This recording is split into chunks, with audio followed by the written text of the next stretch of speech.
नाम ही आशिक, तबीयत से भी आशिक। बेगम के होते हुए जीजी के साथ उसकी एक अजीब सी ऑब्सेशन, और जितने उसको थप्पड़ पड़े, लात पड़ी, और अब फाइनली उसकी डिवोर्स भी हो गई। तो बड़ा इंटरेस्टिंग उसका भी ट्रैक लोगों ने पसंद किया, और जिस सीन में हसन फरीद आए हैं प्लेइंग आशिक, वो सीन में छा गए हैं। तो हमने कॉन्स्टेंटली तारीफ भी की है। आज हमारे स्टूडियो में है, जूम पे, हम फोन पे बात नहीं कर रहे, Hasan Farid all the way from Islamabad, the Ashiq on rise and shine. Good morning, कैसे हो हसन? गुड मॉर्निंग, मैं बिल्कुल ठीक था। नादिया है, आप बताएं। You look different. आशिक को क्या हो गया? तलाक के बाद इतना रूप आ गया उसके ऊपर, नहीं? खुश हो गया, आजाद हो गया, बाल कटा दिए, चली गई मेरी जिंदगी से मुसीबत, इसलिए है ना। ये तो और पैसे कहाँ से आ रहे हैं? जॉब मिल गई? नहीं, वो जिशान ने जो दिए थे मैंने वो डिपॉजिट करा दिए थे, अब मंथली मैं लेता हूँ। प्रॉफिट आ रहा है म्यूचुअल फंड्स में। लेकिन you look so different and you look good. क्या शूटिंग खत्म हो गई, नए प्रोजेक्ट के लिए अब आ गए इस लुक में? हाँ जी, मैं शूटिंग खत्म हो गई है, कुछ शूट्स थे, कुछ फोटो शूट्स थे, इंटरव्यूज थे, उसके लिए लुक किया, और आफ्टर दैट क्योंकि फिर मुझे लंबे बाल करने हैं, because I am doing a movie. Well done, thank you. क्या बात है। और मेन लीड में जी जी आशिक ने मूवी साइन की, मेन लीड में, कमाल हो गया, जबरदस्त। का रोमांटिक एक्शन क्राइम किस टाइप की फिल्म है, बस ये बता दो टाइप क्या है? काइंड ऑफ रोमांटिक भी है और सस्पेंस भी है और मुअम्मा टाइप भी है। और मुअम्मा जिस तरह ये है उससे ओवर किस्म का मुअम्मा है जो एंड तक हुक रखेगा। क्या बात है, लुकिंग फॉरवर्ड टू दैट। अच्छा, कमिंग बैक टू मुअम्मा, ये बताओ हाउ डिड दिस हैपन? तुम पहले भी काम कर रहे थे, इस ड्रामे से जो तुम्हें रिकग्निशन मिली है वो बताओ, उसका पब्लिक का रिस्पॉन्स, प्रोफेशनल रिस्पॉन्स, वो कैसा उसमें, वो कैसा? इसका इस तरह आया रिस्पॉन्स के उस दिन मैं सड़क पे जा रहा था तो दो लड़कियां आई हैं, स्कूटी यूं किया आगे एकदम, तो मुझे कह रही देख नहीं सकते, हालांकि वो रॉन्ग आ रही हैं, तो मैंने नीचे करके सॉरी कह रही, oh my god Ashiq is here. Road पे मैं गाड़ी भगा रहा हूँ, पीछे स्कूटी भगा रही है रोड पे। तो अल्हम्दुलिल्लाह पीपल आर रिकग्नाइजिंग, मास्क में भी पहचान लेते हैं, और जो मोहब्बत मिल रही है, आर्टिस्ट इसी चीज के लिए काम करता है, आई एम लविंग इट। और प्रोफेशनली भी बहुत ज्यादा तारीफ हो रही है। मतलब नहीं, मतलब फर्क पड़ता है कि आप एक अच्छा कैरेक्टर करते हैं लेकिन ड्रामा जो हो ज्यादा लोगों ने देखा ना हो, और फिर एक बड़ी प्रोडक्शन में आप कैरेक्टर रोल करते हैं, तो कितना नोटिस होते हैं और उसको आपको एक्चुअली फायदा कितना होता है? फिर फायदा इसका इतना होता है कि अब जब से ये मुअम्मा चल रहा है, मुझे कोई कम से कम 8 से 10 प्रोजेक्ट ऑफर हो चुके हैं, big production houses and big channel. तो मेरे लिए बड़ा फायदेमंद है, और ऊपर से अल्हम्दुलिल्लाह हर कोई उसको, हमारी फील्ड के आर्टिस्ट और हमारी फील्ड के जितने भी डायरेक्टर्स हैं वो तारीफ कर रहे हैं मेरी।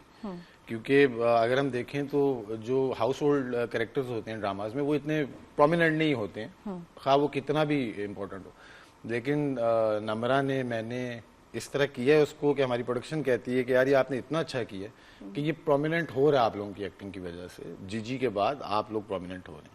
नो डाउट, नो डाउट, तो नजर आ रहा है, और उसका देखिए रिस्पांस भी इतना अच्छा, ड्रामा इतना अच्छा जा रहा है, व्यूज वगैरह। लेकिन ये बताओ कि ये आशिक तो ड्रामे में हो गया सिंगल, रियल लाइफ में माशाल्लाह you married, you have kids, तो थोड़ा सा जरा अनम विद ANAM, यू नहीं कहना, यू नहीं हम कह रहे, ANAM, ये बताएं बेगम के बारे में। यू मैरिड, कितने बच्चे हैं? मेरे 2 बेटे हैं, और माय बडीज। कितने बड़े? 1 is 15 and 1 is 7। बचपन में 4 साल की उम्र में शादी कर ली थी तुमने? Very young in teenage.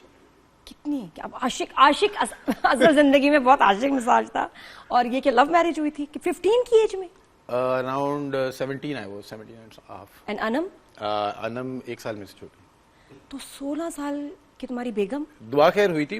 17 साल की तुम, और शादी हो गई? नहीं, दुआ खैर हुई थी, उसके बाद 2 साल का टाइम पीरियड था, उसके बाद जब टीनेज हमने क्रॉस की तो उसके बाद भी गॉट मैरिड। फिर भी चलो 19 साल के थे, लेकिन उस वक्त देखो सेटल नहीं हो गए ऑब्वियसली, तो इन लॉज का कोई ऐसा कंसर्न नहीं था? उनको पता था कि लड़के ने आगे एक्टर बनना है? मॉडलिंग तो मेरे ख्याल आप कर रहे थे उस टाइम? हाँ जी, वो गलती मैंने की थी मॉडलिंग की, लेकिन फिर मैं जब एक्टिंग में स्टार्ट लिया था तो स्ट्रगल से ही लिया था, तो ये ऑलरेडी था उससे पहले, मतलब मैं कर रहा था। अच्छा, ये मॉडलिंग गलती क्या मतलब? गलती, वो हमारे टाइप की फील्ड नहीं है, वो और तरह की फील्ड है, और हम जरा पठान टाइप दिमाग है हमारा, तो वो कर नहीं सकते हम।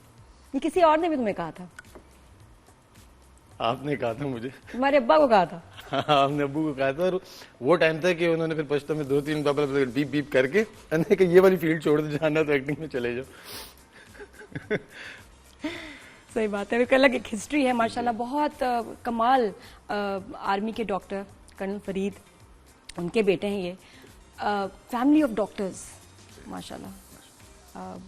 अंकल का आई नो कि बहुत बड़ी फैन फॉलोइंग ऑनेस्टली, कि क्या बताएं, देखेंगे कि बहुत कमाल डॉक्टर और बड़े अच्छा सेंस ऑफ ह्यूमर। जी तो फिर भाई भी डॉक्टर्स, सारी बहनें डॉक्टर्स, तो तुम्हें क्या लगा कि यार मैं इस तरफ इस फील्ड में चला जाऊं?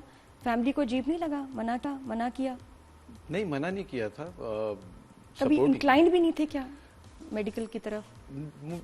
मुझे ये लगता था कि अगर सब बंदे ही डॉक्टर बन रहे तो उनको वो ओटी में जो ओटी टेक्नीशियन होते हैं जो पकड़ाते हैं औजार डॉक्टर को, वो कौन बनेगा? मतलब हर बंदा डॉक्टर बनेगा तो कंपाउंडर कौन बनेगा, इंजीनियर कौन बनेगा? मेरे खानदान में सब लोग एक लाइन में चल रहे थे, वो कहते हैं हमारे खानदान की परंपरा है, तो वो चल रही थी, मैंने उसको तोड़ दिया। तो आई वॉज द वन जिसको मैंने ब्रेक किया था। तो मेरे से बड़े वाला जो है उस्मान, वो मेडिकल में था, उसने देख के खरबूजे ने रंग पकड़ा, उसने मेडिकल छोड़ के एमबीए पकड़ लिया। अरे वाह। तो वो मलबा भी मेरे सर।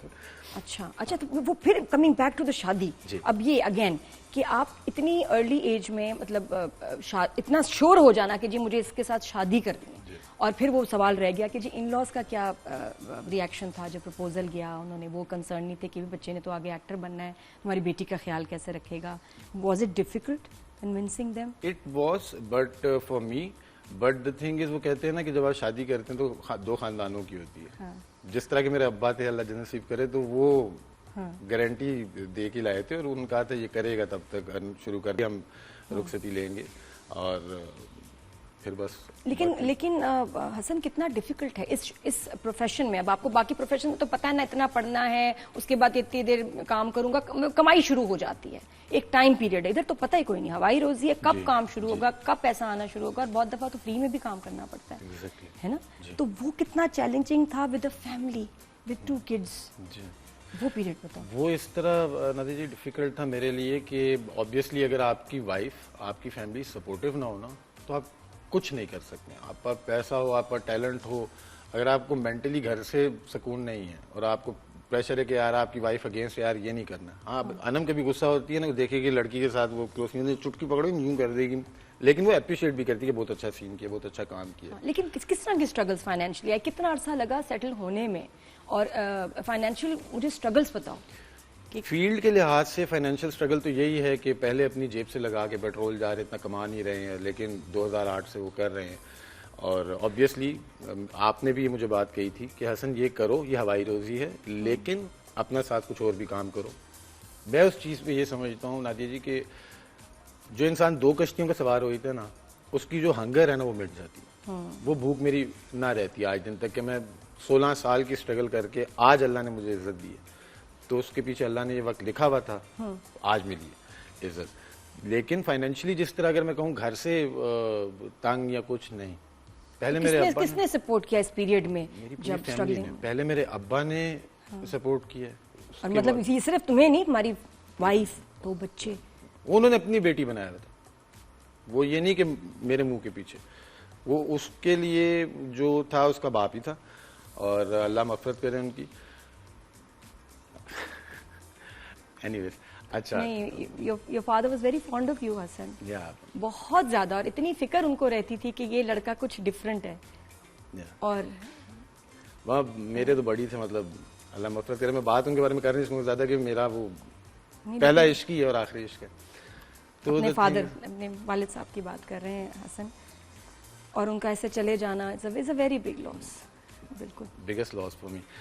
तो उसके बाद अल्हम्दुलिल्लाह मेरे भाई, उन्होंने कभी मुझे इस तरह प्रेशराइज नहीं किया कि यार तुम घर में ये करो या वो करो। उनकी सपोर्ट आज दिन तक, अगर आज भी मैं इधर बैठा हूँ, कोई हो सकता है कोई पीछे प्रॉब्लम हो, उन्होंने कहा तुम जाओ, तुम अपने इंटरव्यूज करके आओ, वी विल मैनेज इट। तो अगर मैं काम कर सक रहा हूँ या फिर रहा हूँ, और वो सिर्फ मेरी जो पूरी फैमिली है ना, बहन भाई भाभियाँ, मेरी बेगम, बच्चे, सारों के सपोर्ट के साथ। और फाइनेंशियल सपोर्ट ज़्यादा नहीं कोई करते आजकल के ज़माने में, वैसे कर देंगे, थोड़ा सा हौसला बढ़ा देंगे, लेकिन कहेंगे यार हमारे अपने मसले, हमारी भी फैमिली है, फाइनेंशियली नहीं कर सकते। तो you are very fortunate. Break लेते हैं यहाँ, ब्रेक के बाद फ़ौरन वापस आएंगे, क्योंकि हसन अभी हमारे साथ नहीं, कहीं हम इनको जाने नहीं देंगे। आशिक आ गया जी कराची, और आशिक से भी और बहुत सारे इनके इश्क विद जीजी के बारे में भी अब हम बात करेंगे थोड़ा